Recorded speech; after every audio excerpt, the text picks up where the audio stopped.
All right. What's going on, Niner Gang, Niner Fam, Niner Faithful? Y'all know what it is. Dion, the 49er reporter, back here. I know it's late on a Saturday evening for me to be hitting y'all with a game, with a video for the 49ers versus Saints game. Sorry it's a little bit late, man. I'm family man. I got to hang out with the kids. But I'm here nonetheless. So first things first, please hit that like button. Please hit that subscribe button. Hit that notification bell to keep yourself up to date on any and everything 49ers. With that being said, let's get right into it. I'm going to give it to you straight, no chaser. Next game we got is up against the Saints, man. I think this is the biggest game of the season for us. And I know when we played the Seahawks, everybody said that was a big game, and so was Baltimore. And it's not to take away from anything like that as far as those games are concerned. But yes, they were big games, and we lost both of those by a field goal. So you know what that says? Don't let this shit come down to a field goal. Now, the one thing that I will say is that the Saints are only a formidable opponent, I feel, when it comes to the offense. And what I'm going to say about that is that Alvin Kamara, Taysom Hill, Michael Thomas, and Drew Brees are the guys we got to look out for. There ain't nobody else on the offense that I really see us having to really think about and or really match up with. The reason I say Taysom Hill is because he's a Swiss Army knife. You never know what he's going to do, when he's going to do it, how he's going to do it, or what they're running when he's in the game. He's a gadget guy, but he's a very effective gadget guy, so you got to be real careful with him. The next thing is Michael Thomas is the leading receiver in the NFL with yards. He only has, I think, like a few TDs. I think maybe 6 at best. But, he's still a very effective receiver. Big, long, strong receiver, too. The beauty is Uncle Sherman is in, so we don't have to really worry too much about that. Yeah, he's got 6 TDs, 1,290 yards. And Uncle Sherman's in there, so we good to go. The only other reliable target that they have on their offense is going to be the tight end, Jared Cook. And we could take him away because we don't really allow tight ends to go off on us like that. And at the same time, we don't have to worry about the elements. We are in a dome in a controlled environment, so this should make things easier. For me, I look at it like this. We need to get out and get in and get after him. Our defensive line has to be on their P's and Q's. We got to be super solid about that. So I'm going to tell you right now, for them, their injury report, their guard, Andrus Peat, he's out. Kiko Alonso, out. A.J. Klein, out. Their fullback, Zach Line, out. Teron Armstead is questionable with an ankle. And then they got Jason Vander. He's on IR. I don't even know who that is. There's another guard named Will Clapp. He's questionable. Then they got DB named Patrick Robinson. He's questionable with a calf. But I can tell you right now, if they play Armstead, man, and from what I heard, he had a high ankle sprain, boy, it's going to be a long-ass day for that man. And the reason is because you got to deal with Ford and or Bosa because they like to switch sides and play whichever side they feel. They'll mess around and have him all messed up, homie. So y'all got to be real careful with that. You got to be ready for it. You got to be, on y'all P's and Q's as far as the offensive line for the Saints because our pass rush is nasty. And you got all the boys we got back there. You got Ford, Bosa, Buck, and Armstead. And all 4 of them first rounders is coming for that ass. They're going to get you. I'm telling you, Drew Brees going to spend a lot of time on his back looking up at that Superdome ceiling if he ain't careful and if they ain't careful.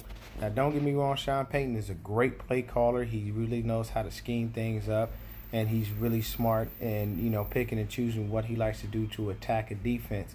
So he knows that there may be some small holes that he can find for him to do things, but the issue is they're going up against the number 1 passing defense in the NFL, which is us. We don't allow people to throw the ball all over the place, so Drew Brees ain't going to have no easy day trying to throw it.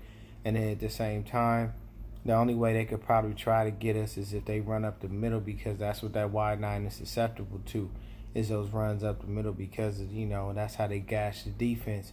But as far as this game goes, man, we dealing with a lot of good things. We still have very high-powered offense in our own right. As far as right now, it looks like The New Orleans Saints are number 13 in total offense. They, they do their own little thing there. You know what I'm saying? 361.4 yards per game. Just a few things that they do where they make shit happen, but it's nothing spectacular, nothing to fall out over. The only thing that I'm worried about possibly from them is that they do have, as far as rushing defense, they are the number 3 ranked rushing defense in the league, allowed 88.6 yards per game. They ain't allowed nobody over 100 yards, I think, in almost like a year and a half or something like that. It's a crazy ass stat because they dudes up front are super solid. That's the reason why they have, the luxury of not worrying too much about the run. Now, of course, everything is anchored by Cameron Jordan. He leading the team with 13.5 sacks this year. He could be in the front runner for Defensive Player of the Year. He keep going the way he going. Next up, we got this kid, Trey Hendrickson. He's another DN. He got 4. And then I believe there was a kid, Marcus Davenport. He balling too. He got 6 of them on there. So they doing their thing. We got to worry about this kid, Marcus Williams. He's a safety. He got 4 picks. As it is, everybody else on the squad is pretty much irrelevant. You don't really have too many people with a lot of interceptions and things of that nature.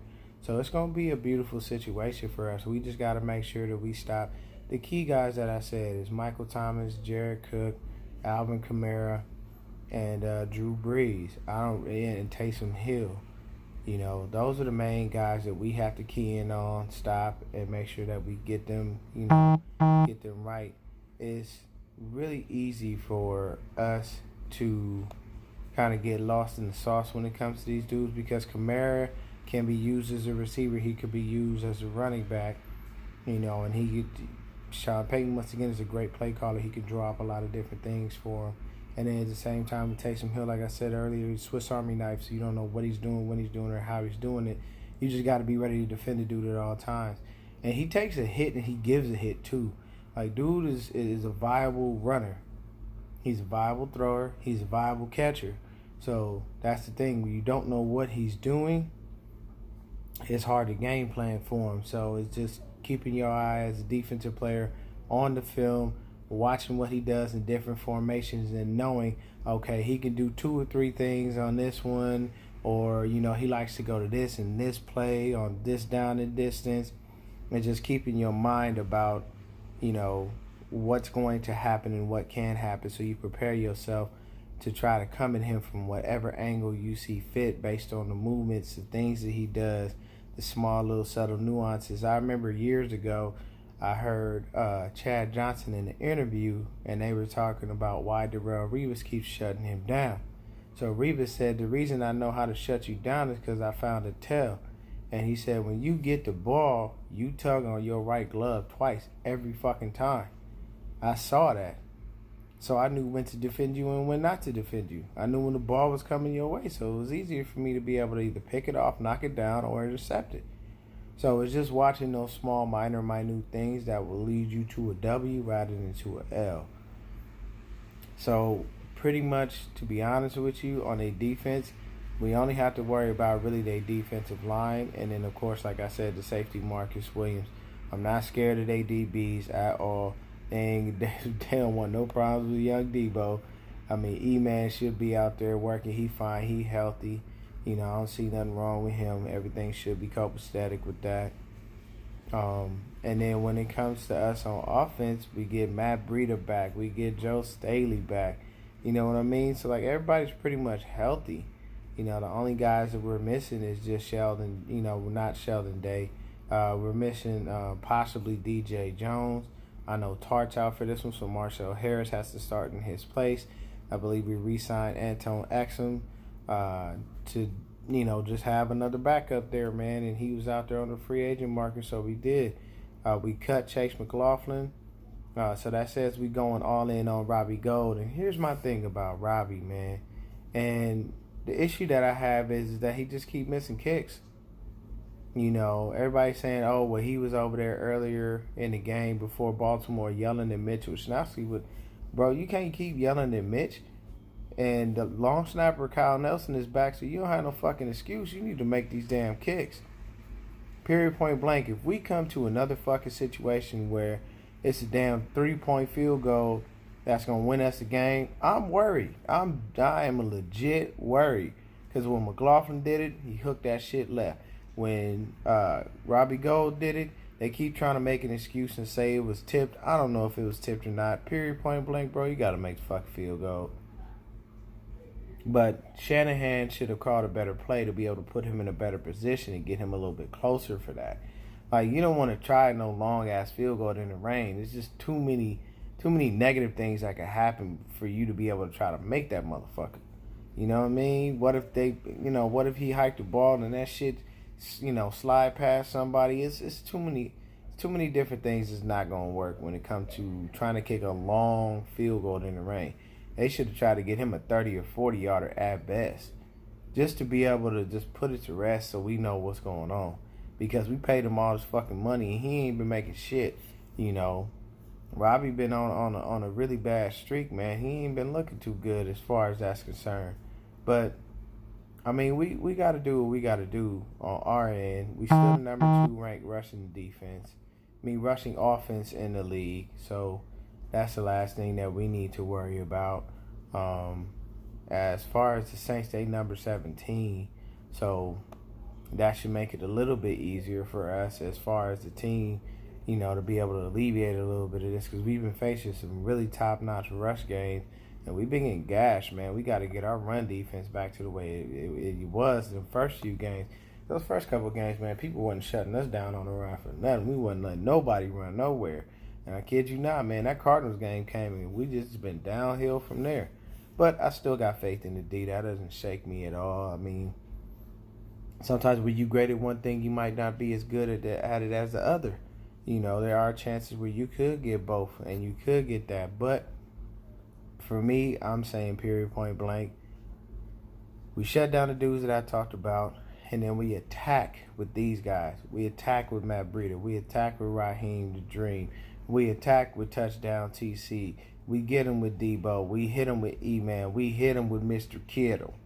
That's what I'm saying, man. All we got to do is execute our game plan, be on our P's and Q's, and be smart about it. We don't have elements to fall back on as an excuse as to why we didn't play as great as we could or why we missed something or anything like that. Uncle Sherm is out there. Like, I know we missing Tartan. He's a big part of our defense. But Marcel Harris had a strip on fucking Lamar Jackson last week. And I know a lot of people try to say it was the rain. The way he stripped that ball, that had nothing to do with rain. That was all technique. That motherfucker knew exactly what he was doing. He snatched that ball right up out Lamar Jackson's hand, came up with that shit. And I can say, man, I loved it. I saw it first. I was like, hey, man, this shit's great. This is going to be dope. But we as a 49ers, we have to continue to stay on our game plans, man. We still, like I said, the number 1 passing defense, in the league. We ain't going to never, we are doing everything that we can to stay as high as we can. We done dropped to number 22, in rushing defense. But we're still a very formidable opponent when it comes down to it, man. So we're still we number 1 in the league in total defense, number 1 in the league, and we number 1 in the league by about 7 or 8 yards there because the Patriots are right on our ass, but the next closest team would be the Buffalo Bills. They still give up 300 yards. We are balling and we still look good. And the beauty of this is it's crazy because here's the stressful point. We want to win this game, and we'd like for the Rams to lose because if it does, it locks us into a playoff spot. But because we want that number 1 seed, we want the Rams to win. So it's a division opponent, but if they knock off the Seahawks and we can knock off the Saints, that puts us in a position where we back in the number 1 spizza. And if we can continue to win out these games, we're going to be on point and doing what we need to do. We only have just a few more games left, man. We got 4 games left, y'all. And we got to ball out and go fucking hard. You know what I mean? Because we have to go ahead. We got to play the Falcons, then the Rams, and then we got to go up to Seattle with that 12th man and whoop their ass in their own house since they lucked out and got us in ours. And yeah, I said lucked out because they ain't win that game handily.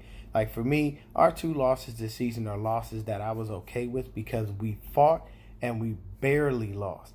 See, if we got blown the fuck out, then yes, I'd be upset. Like, yo, man, we got blown out, man. We looking bad. That shit harsh. But we didn't.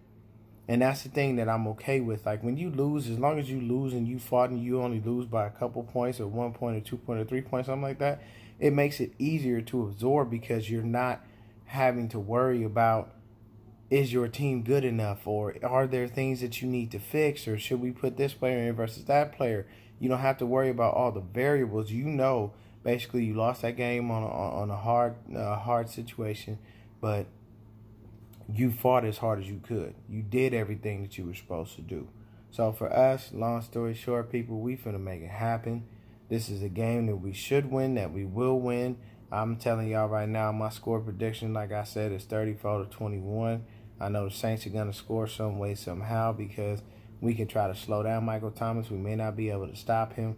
But if we get to Drew Brees like we're supposed to, oh, man, we can make this a hell of a game and turn it into a blowout. I think with all of our first rounders back on that front line doing what they do, as long as we continue to spell D4 to make sure that hamstring don't cramp up on him or give him any problems, we'll be perfectly fine. We got the people to do it. So, y'all stay Niner faithful, stay Niner blessed, man. For me, that's it. I'm out. I'll see y'all tomorrow after the game and after this W. And to tell you the truth, man, it's catch-22. I even, at this point, man, let the damn Rams and the Seahawks tie. Fuck it. That'll make my life a hell of a lot easier. You know why? I'll take them 2 tied before either one of those motherfuckers get another W in the column. Just because they're division opponents. But to be honest with you, I'll take the Rams winning at least at a bare minimum because it puts the Seahawks further down and they can't catch us like they did before. But y'all stay Niner faithful, stay Niner blessed.